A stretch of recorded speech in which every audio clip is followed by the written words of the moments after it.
rappelle sur ce plateau, je suis avec le docteur Jean-Fidèle Ilonga. Il est le directeur du programme national de lutte contre les infections respiratoires et aiguës. C'est avec lui, expert en matière, que nous allons essayer un peu d'échanger sur cette maladie. Alors la première question, c'est plus simple, c'est de savoir d'abord, docteur, qu'est-ce qu'on entend par la pneumonie? Merci beaucoup, Michel. Merci vraiment pour cette occasion que tu me donnes de partager avec nos téléspectateurs sur cette maladie qui est très mal connue par les gens, mais qui est très fréquente dans la population, surtout chez les enfants. La pneumonie, c'est une maladie du poumon. C'est une maladie grave qui attaque nos poumons et qui fait que beaucoup de cas sont dans notre pays. C'est une maladie inflammatoire. C'est beaucoup plus le niveau de cet appareil qui nous fait respirer, qu'on appelle poumon, que quand les microbes arrivent à ce niveau-là, ça fait une infection et ça développe ce que nous appelons la pneumonie. Alors, comment est-ce que quelqu'un peut se retrouver qui fait cette maladie? Quels sont les signes cliniques, docteur? Oui, c'est très simple. La pneumonie, la première chose, c'est que c'est la toux. L'enfant ou la personne va tousser, c'est ce qu'il va comme premier signe. La deuxième chose, c'est qu'il va avoir une respiration rapide. Donc, il commence à respirer rapidement. Et la troisième chose, il va sentir comme si il y a le thorax, donc la poitrine, a des difficultés de tirer. Donc, vous allez voir quand il respire, la poitrine s'enfonce. Ça, c'est un troisième signe important. Et l'autre signe, c'est la douleur. Il y a des personnes qui ont la douleur à la poitrine, qui toussent, qui respirent rapidement, qui sentent que la poitrine tire, s'enfonce pendant que tu respires, et puis avec une douleur du côté où il y aura cette infection-là. Alors, parmi les conséquences aussi, on peut aussi parler de l'hémoptysie, c'est-à-dire quelqu'un qui crache des sangs. Et ça fait partie des conséquences ou comment? Oui, ça c'est quand déjà il y a la maladie est très grave, on peut arriver à faire des expectorations avec du sang. Alors, docteur, maintenant, quelles sont les causes? Comment est-ce qu'on doit arriver jusqu'à ce niveau? Cela est dû à quoi? Oui, ça c'est encore très important, surtout pour nos téléspectateurs. Vous savez que le poumon, c'est un organe qui est en contact direct avec l'extérieur. Je veux dire que chaque seconde, chaque minute, on respire. Et quand on respire, on fait introduire à l'intérieur du poumon l'air de l'extérieur. Et ça, quand l'extérieur n'est pas propre, tous ces microbes, toutes ces choses vont entrer dans le poumon, et maintenant le poumon va être malade. Donc, je veux dire qu'il y a des causes directes et des causes indirectes. Les causes directes, ce sont les microbes. Donc, nos téléspectateurs doivent seulement retenir que les poumons sont infectés par les microbes.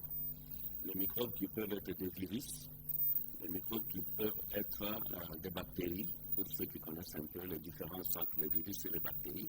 Ça peut être aussi d'autres parasites.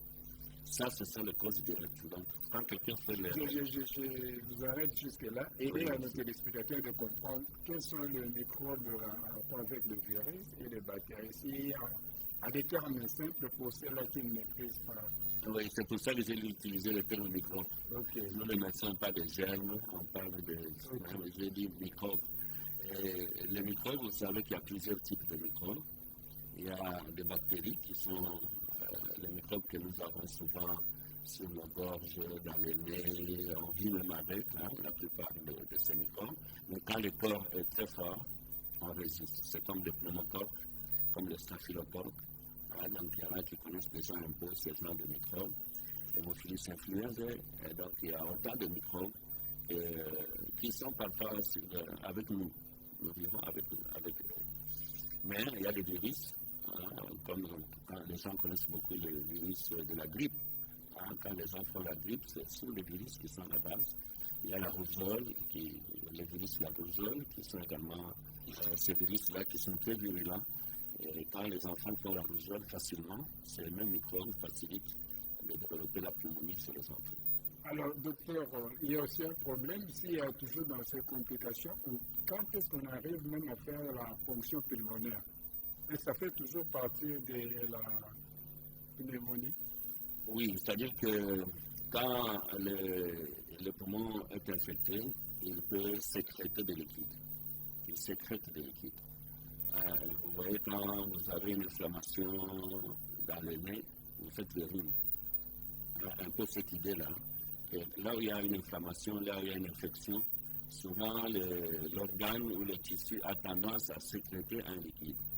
Donc maintenant, quand le poumon est attaqué par la maladie, il peut y avoir une sécrétion de liquide qui peut se collecter à l'extérieur du poumon.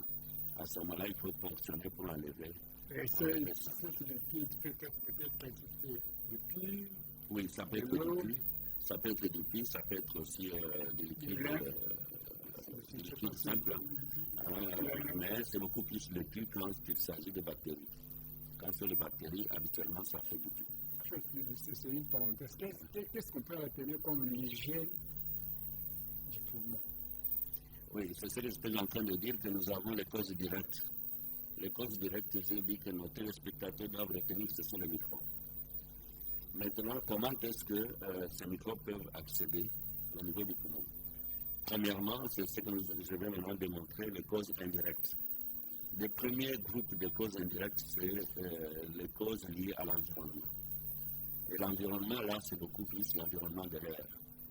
Donc, quand il y a des poussières, là où il y a des poussières, quand quelqu'un respire, il va respirer ces poussières et ça va entrer dans les poumons. Et ça va créer des maladies au niveau des poumons. La fumée de tout genre, la fumée de cigarettes, la fumée de bois quand on fait la cuisine, la fumée quand on est en train de brûler le feuillage ou la brousse, toutes ces sortes de fumées, les fumées de véhicules, n'importe quel type de fumée que vous allez respirer, ça va entrer dans le poumon. Et quand ça entre dans le poumon, ça va créer les irritations. Et ça fragilise le poumon. C'est pourquoi dans d'autres cieux, on ne fume plus en public. Ah oui, parce que vous savez, celui qui fume expose plusieurs autres personnes. Et les fumeurs indirects sont encore plus exposés, même que lui-même, parce que lui, il sait comment sortir ça, mais l'autre, lui, ça se concentre. Donc, je parlais de ce facteur de l'environnement. D'abord, la fumée, la poussière, mais il y a aussi le froid. Le froid, ça veut dire si quelqu'un vit dans un environnement où il y a un courant d'air très fort, ça pique, ça fait sécher le voie respiratoire et ça peut créer des irritations. La personne peut faire la pneumonie. Quand on vit dans des espaces climatisés très fortement, vous allez voir les personnes qui sont dans des bureaux très climatisés font régulièrement le rhume. C'est à cause de ce phénomène. Le corps, le voie respiratoire et le froid, c'est un peu des ennemis. Ils ne s'entendent pas très bien. Donc il y a le froid. Ça, ce sont les facteurs environnementaux. Mais il y a d'autres facteurs qui sont les facteurs médicaux, comme la malnutrition.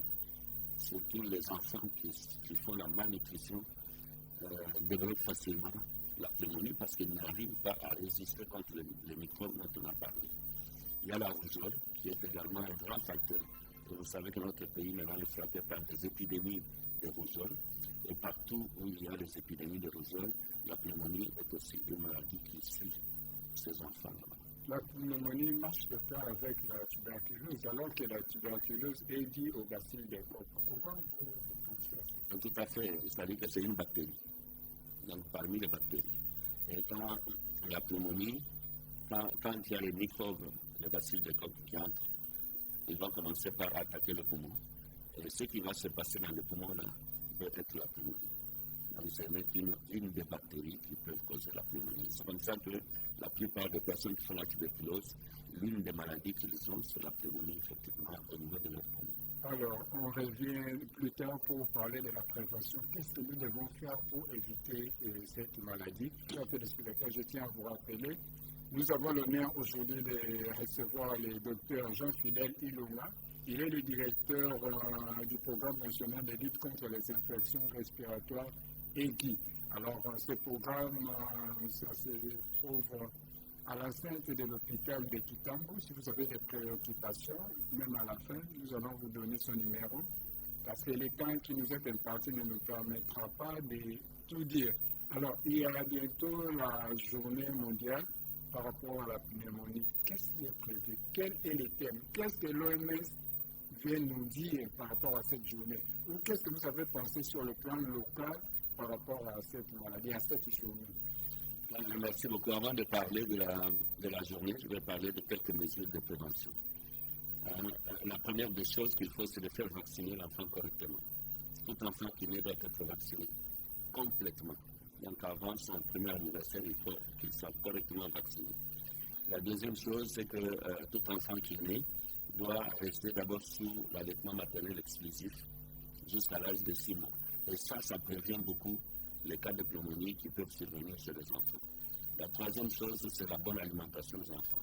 Les enfants qui sont bien nourris et qui vivent dans un environnement sain, en quelque sorte, qui sont bien vaccinés, font moins la pneumonie. La quatrième chose qu'on peut dire maintenant, c'est l'environnement qu'il faut soigner. Éviter d'exposer les enfants à la fumée. Éviter vraiment ça. C'est-à-dire quand on fait la cuisine, il faut savoir si ça fume, les enfants ne doivent pas être là. Il faut éviter d'exposer les enfants à la poussière. Vous savez, aujourd'hui, on a beaucoup de moulins, on a beaucoup de choses qui font que ça dégage beaucoup de poussière quand dans les maisons des gens, et ça expose les enfants, et les enfants font les pneumonies à la conséquence des familles et non pas de celui qui a produit la poussière. Donc, toutes sortes de poussières, même quand on balaye la maison, quand on balaye la parcelle, il faut d'abord arroser pour éviter que cette poussière ne puisse rentrer chez les enfants. Il faut également éviter d'exposer les enfants au froid. Il y a beaucoup de familles aujourd'hui qui laissent les enfants consommer des liquides frais, ce qui est mis au frigo, dans les congélateurs. Et les enfants qui s'amusent à sucer les glaçons. Non, ça, il faut éviter. Il ne faut pas donner aux enfants, même nous les adultes, essayer de prendre un gobelet d'eau très froide, vous allez tousser. Donc, ça veut dire que le froid et nos voies respiratoires ne s'entendent pas. Éviter les climatisations. On a vu des personnes qui mettent une forte climatisation dans les familles, même dans leur propre maison, et pour les enfants, ils ne supporteront pas cela, c'est trop fort. Donc voilà les quelques mesures que l'on peut prendre. Ça, c'est sur le plan de prévention. Faire vacciner, donner l'allaitement maternel inclusif, bien nourrir les enfants surtout, et même nous les adultes, on doit toujours bien manger pour éviter d'être faible. Quand vous êtes faible, ou quand vous vous affaiblissez à cause des faim régulières, les microbes profitent, ils vous sentent faibles et ils peuvent développer une maladie. Donc voilà un peu l'environnement, des choses que nous devrions faire dans nos familles et partout où nous vivons pour éviter la pneumonie. Quand est-ce que nous devons prendre de l'eau froide? En fait, l'eau froide, vous savez que le corps subit son régime. Hein? Nous faisons tout le contraire ici. Quand il fait très chaud, on prend de l'eau froide. Alors c'est le contraire, il faut prendre de l'eau. Et quand il fait froid, il faut prendre de l'eau froide. Donc c'est l'inverse que nous on fait ici. On peut se réchauffer, mais généralement, il ne faut pas trop prendre de l'eau froide. Il faut prendre de l'eau de température ordinaire. Il faut déconseiller à trop prendre de l'eau froide, c'est pas bien. Alors, maintenant parlons de la journée. Nous sommes bientôt à la célébration de la 11e journée mondiale de la pneumonie. C'est la 11e journée mondiale. Ça veut dire que ça fait 11 ans que le monde est en train de vouloir s'exprimer par rapport à cette maladie. S'arrêter un peu, faire le point et faire le plaidoyer pour que les décideurs, tous ceux qui peuvent soutenir le programme de lutte contre la pneumonie le fassent. Ça, c'est mondial. Ce n'est pas une journée nationale, c'est une journée mondiale. Alors, cette 11e journée mondiale a un thème. Et le thème, c'est combattre la pneumonie et sauver un enfant. Donc, il suffit de faire un geste pour combattre la pneumonie. Tu as déjà sauvé au moins un enfant. Et ça engage tout le monde. C'est dans les gestes que nous avons chaque jour. Comme je venais de dire, cette émission que nous faisons, Michel, si quelqu'un le suit, je pense qu'il peut sauver un enfant. Donc, ces gestes que nous faisons maintenant, là, c'est le centre déjà dans le cadre de la journée mondiale. Combattre la pneumonie et sauver un enfant. Pourquoi? Parce que la pneumonie tue plus que les autres maladies. si 10 enfants font le paludisme, 10 enfants font la pneumonie, 10 enfants font la diarrhée, ceux qui vont mourir de la pneumonie seront plus nombreux sur 10 que les autres 3 maladies. Donc ça veut dire que c'est une maladie qui ne pardonne pas beaucoup. Sa prise en charge existe, mais le corps est très faible par rapport à ces agressions qu'on appelle les germes de la pneumonie. Donc c'est pour cela que notre attention doit être attirée vers cette maladie que les gens oublient souvent et dont les appuis ne suivent pas. Aujourd'hui, il y a beaucoup de maladies qui bénéficient des appuis, des luttes, mais la pneumonie, on l'a oubliée. Mais qu'est-ce qu'il faut tout en l'oubliant, elle devient maintenant celle qui tue le plus que les autres. Et ça tue d'une manière silencieuse. Oui, ça tue d'une manière qui est très silencieuse parce qu'on n'en parle pas et les gens meurent. Et donc voilà pourquoi on a organisé une journée mondiale le 12 novembre de chaque année. C'est la célébration de la journée mondiale. Et la RDC, le ministère de la Santé, n'a pas croisé les bras. Le 12 de cette année, il y aura la célébration de cette journée par une grande journée scientifique qui va se passer à Pullman. Et donc, je crois que tu seras invité, il y a des collègues qui seront invités pour soutenir cette journée. C'est une journée scientifique et ça permettra à des gens de suivre un peu la problématique de la pneumonie et les stratégies qui permettent vraiment de lutter et les moyens disponibles actuellement et les moyens futurs que nous cherchons. Ok, je pense que le message est passé. Tous les membres des réunions des journalistes et communicateurs en santé doivent être en contact toujours avec le CGROD PANDA pour prendre des dispositions. Alors, docteur, là, vous avez parlé en français. La population ici, une grande partie ne maîtrise pas la langue des Européens. Les parents vous suivent, la population vous suit. Si vous pouvez vous adresser, résumer vos propos en lingala pour que la population elle puisse bien comprendre les dangers de cette maladie. Merci beaucoup, Michel. Lelo tolinitole de la maladie oyo babengi pneumonie. Pneumonie ezali maladie oyo ekangaka fofolo na biso eutaka na bamikolobe. Mikolobe wana ekoki kozala na bactérie, ekoki kozala bavirus, mais mingi eutaka na nzela ya milinga. Esika milinga ezali munguna ya fofolo po ete topema malamu. Ezali mpe na nzela ya pusiele. Pusiele ya lolenge nyonso esika bango bakombolaka esika mitukelekaka esika nyonso pusiele ezali ebebisaka fofolo na biso po tope malamu te epesaka maladi oyo ya pneumonie. Eutaka mpe na nzela ya malili komelaka bama ya malili komelaka biloko ya malili makasi kofandaka na bisika malili mpe mipepe ya makasi ezali koleka epesaka mbeba ya fofolo na biso oyo epesaka ekokokomisa biso na maladi ya pneumonie. Mileme nini bilembo nini tokoki kokangisa mpona koyeba maladi oyo? Elembo ya liboso ezali kosokoso, elembo ya mibale ezali kopema mbangu. Soki ozali kokosola omoni kobandi kopema mbangu yebaki mbala mosusu kati na yo maladi ya pneumonie ebandi. Elembo ya misato ezali kobenda tolo, okoyoka pema ebandi kokangama, ozali kobenda tolo makasi mpo ete opema malamu, wana ekomi elembo oyo elakisi ke maladi wana ekomi na nivo ya makasi. Elembo mosusu ezali pasi na tolo. Bilembo oyo mine ekoki kopesa nzela po ete tokimela pa munganga akende kotala soki ezali maladi oyo tobengi pneumonie te. Mpona kolungwa na kosalaka maladi yango tolobi ete esengeli kosala na lolenge ete bisika tofandi milenge ezala te, malili ezala mingi te, bapusiere ezala te. Toyebi biloko nini esengeli kosalela na kati ya cuisine. Komona bisika balambaka na koli soki bamama na bana oyo bafandaka bisika wana bamelaka milinga wana epesaka maladi oyo ebele. Donc il faut konama na barecho toyebi makambo ya courant ndenge ezali, mais il faut koluka lolenge mosusu ya kosalaka mpo kozalaka bisika milinga ezali te na bacuisine ezali malamu. Awa tosayibi tozali na milulu monene ekozala na mokolo ya le 12 novembre. Le 12 novembre ekozala milulu ya monene oyo esalaka mokili mobimba. Bamboka nyonso ekomeka kolobela likambo ya pneumonie na mboka mpo na kolakisa bato euti wapi, tozali kokende wapi. na oyo nyonso mposa esengeli mpo ete mboka ekangama liboke mpo tolongola maladi oyo kati na mboka na biso wana ekosalama le 12 na hotel Pullman. Nde tolingaki toyebisa bandeko sango oyo ya milulu ezali koya liboso na ekosimbisa mpe bandeko mayele ya kosala lelenge ete maladi oyo elongo na mabota na biso. Bandeko bafimaka bayeba soki olingi kofima ekende libanda tika ndako parce que milinga na kati ya ndako ebebisaka mpe malabana natendi yo docteur.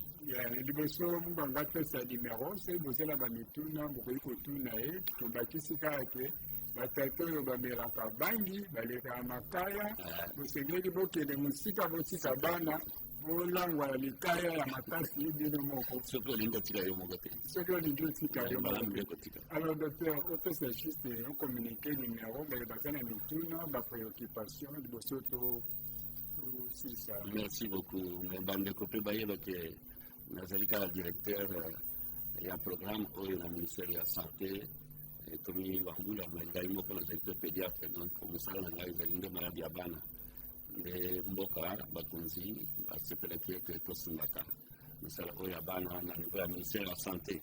Numero na ngai ya telefone mpona baoyo balingi kozwa 099 99 27 053 9000 27 053. Voilà le numéro de l'Évacuation. Alors, un grand merci, docteur Filet. Nous tenons à vous rappeler, il est le directeur national du programme de lutte contre les infections respiratoires aiguës. Il nous a honoré d'être là sur ce plateau en marge de la journée mondiale de lutte contre la pneumonie. Donc, vous étiez édifiés, informés à ce sujet. Dans l'espoir de vous retrouver prochainement et nous reviendrons pour vous faire la restitution des grandes lignes de cette journée. Un grand merci à toute l'équipe et à la prochaine.